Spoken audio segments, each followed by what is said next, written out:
And we have with us Andrew James Scheer, who is the leader of the opposition. Welcome into our program.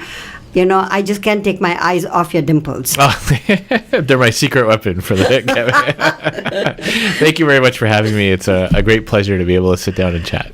Well, you met our kid reporters. What did you think of them? I think they've got a very promising career ahead of them because, they all asked their first couple of questions and then they had 2 or 3 more follow-ups. And it's great. It's great to see young people taking an interest in public policy, and whether it's from the journalist side or the public service side, as I went into. It's great. There's nothing better than watching young people learn, get interested, get curious, and then follow their passions. Now, you are a very young politician. You've got many firsts in your life. Did you always want to be a politician? I can't say for sure that I always wanted to be a politician. I was always interested in politics. I probably decided that I wanted to pursue politics when I was in high school. I had a very good history teacher who also taught a politics course, and we would have some great discussions and debates, and that really kind of inspired me to follow it. And then someone told me along the way, if you do something you love, then you'll always enjoy your work. And I thought, well, I like politics, so I started volunteering for political parties and candidates that I supported. And politics is so much about politics is about people and making relationships, and I just really always enjoyed that aspect of it. So I knew I wanted to run for office probably towards the end of high school. I just didn't know I would do it so early on in my life. Now, as a politician, you have to be very careful as to where your loyalties lie. They are ideals of your organization, of the party, and then you have your own personal ideals. Do they ever clash? I don't like to put things in a negative way. There are obviously Canada has 33 million people. We don't have 33 million political parties. Political parties form around the common ground that many people can agree on. And so I like to focus on the fact that I now lead a party that fundamentally represents my philosophy of limited government, enhanced personal freedom, dynamic, prosperous economy that respects, the contributions of every Canadian. That's exciting to me. So, in our system, in the Canadian system, we don't have an executive administration like the United States, where an individual runs on his own plan, his own agenda. We have a party that gets together, and the Conservative Party is a grassroots party.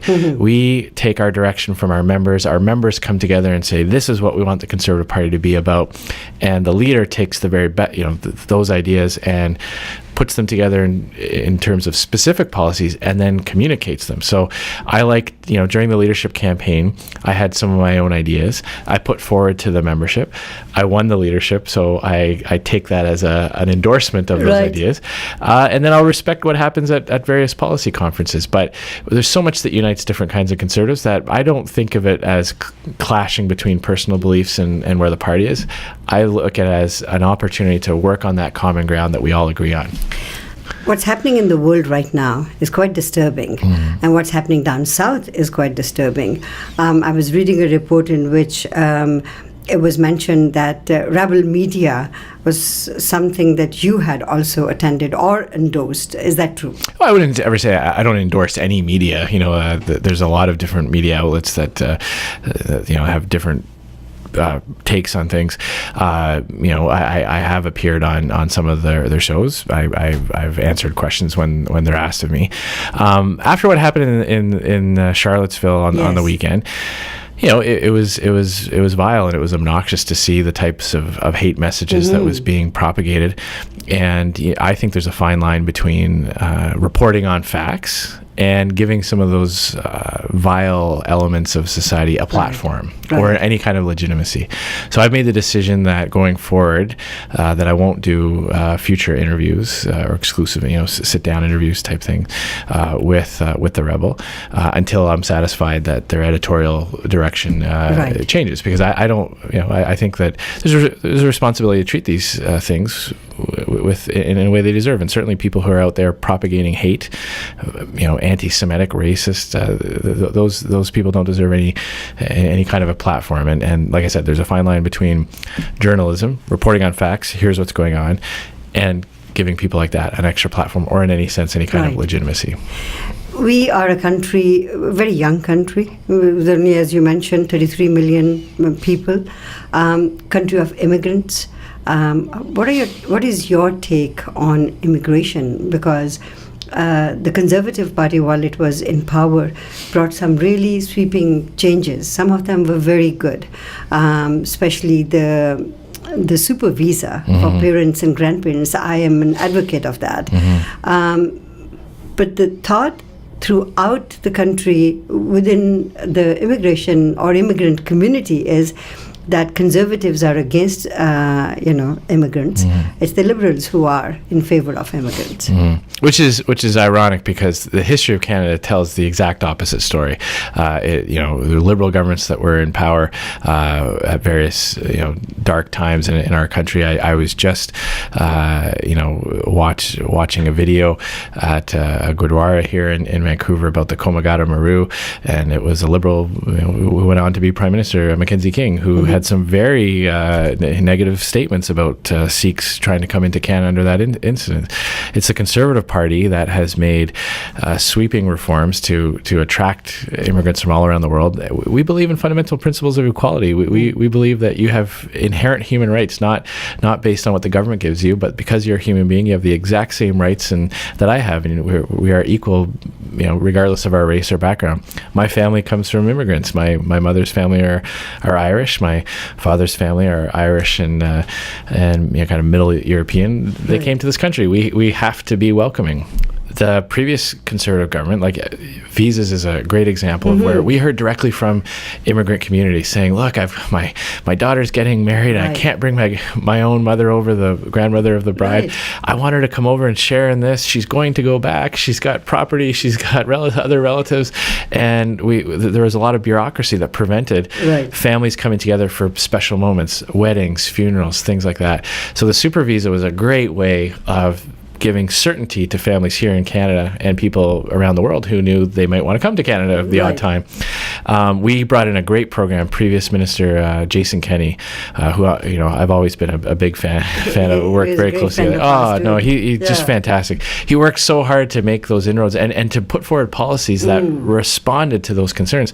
Another great example is the fast track system for foreign students who come here, take a program of studies, learn English, get some skills, and if they want to stay, why should we make them go back before they apply? That's so true. Those are the types of things we did. Somewhere along the way, whether it was our tone or some other specific messages, we did lose the support of many in those communities. So my job number one, the reason why I've been in this area so often, the reason why I want to bring my positive vision back to those communities and say, look, it's the Conservative Party historically that has stood up for your rights, stood up for the fundamental equalities, that has addressed the injustices, whether it's the Komagata Maru, the Chinese head tax. There's so many of them. It's the Conservative Party, the Conservative government that acknowledged that and tried to find practical solutions to move forward. Now you're the father of 4 children. 5. Yes. Yeah. Oh, I made a mistake right there. Okay. Your policies on child rearing and your beliefs on that. Well, I believe that the cornerstone of society is the family. Strong families make for strong communities make for a strong country. And it all comes down to supporting the people involved in those children's life, mom and dad. The government's support has to be there for families in a way that respects their individual choices.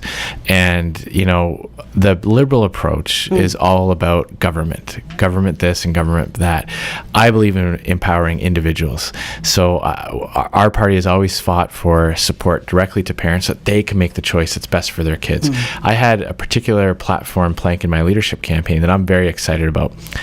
In a lot of most cases, when a family is expecting a child, when the mother goes on mat leave, she loses a huge percentage of her income. That's right. And seniority to a certain extent. Often as well, yes. And then even if the other parent takes the rest of that leave, that still is reduced by a huge percentage. If you're in the public service, if you work for the federal government or most provincial governments or in many unionized environments, you can get a top up. Right up in some cases to 90% of what you're making. But in the vast majority of the private sector, there is no top-up. No. So I don't believe that's great for the economy. So one of my platform planks was to make those EI benefits for mat leave or paternity leave tax-free. So that you won't, because right now when you take those benefits, first of all, you've lost over a third of your income. That's right. Secondly, you have to pay tax on what you are bringing in, and it's a stressful time. Your parents are buying car seats, they're buying diapers, they're buying. I know it's expensive having a kid. So making those benefits tax free puts more money back in the pockets of parents, allows them to make those choices, rewards them for the choice of having children, which is important for society. We are a very expensive country. Kids that are getting married today are not planning to have children, or if they do have children, only one, and that's going to be disastrous later on. So, what is your message to everyone who's getting married or is of the age of having children? Yeah, well, I mean, as a politician, I don't think I don't want to ever tell families what to do. I respect their individual freedom. I can just tell you, it's the most rewarding thing I've ever done. I had a lot of people tell me when I was first married, you should wait. Wait till you have enough money for a house, and my wife and I just decided that, life will figure itself out. We want to have kids. And so we started early. I've never regretted it. I always joke, there's not one of my 5 kids I would send back. We love them all. They enhance our life. And I think, there is a challenge in our society. Yes, young people are waiting longer to get married. When they do get married, they are making decisions about how many children they have. I respect the right to do that, but I think policymakers need to look at, okay, what is causing this? Is it a lot of people graduating with massive amounts of student debt, feeling like they can't, home prices to buy a house in Vancouver that you feel you could raise? It's becoming very, very difficult. So I think it's important for policymakers to look at those areas that may be artificially creating barriers to families who would start to have families, and address that. Leave, obviously the choice is up to each individual and each family, but I think policymakers should look and say, let's make that decision as easy as possible for those that want it. Final question. What is most important to you right now? Right now is, as leader of the party, it's rebuilding. It's rebuilding. We lost the support of many groups or elements of society that we had for decades. We lost seats in areas that we had held for over 10 years. I'm here to listen. Why did that happen? I want to hear directly from people. Why didn't you vote Conservative last time? Is it a specific reason? Was it just an overall desire for change? What can we do better? We've got a lot of great people that want to run for us again, and I want to make sure that when we hit the 2019 election, we've got the best team in place. We've got a party that will support our candidates. But most importantly, we have a message that's positive that Canadians can buy into and believe that life will get better under the Conservative Party of Canada. Thank you very much for taking time and talking to us. My pleasure. Great to chat.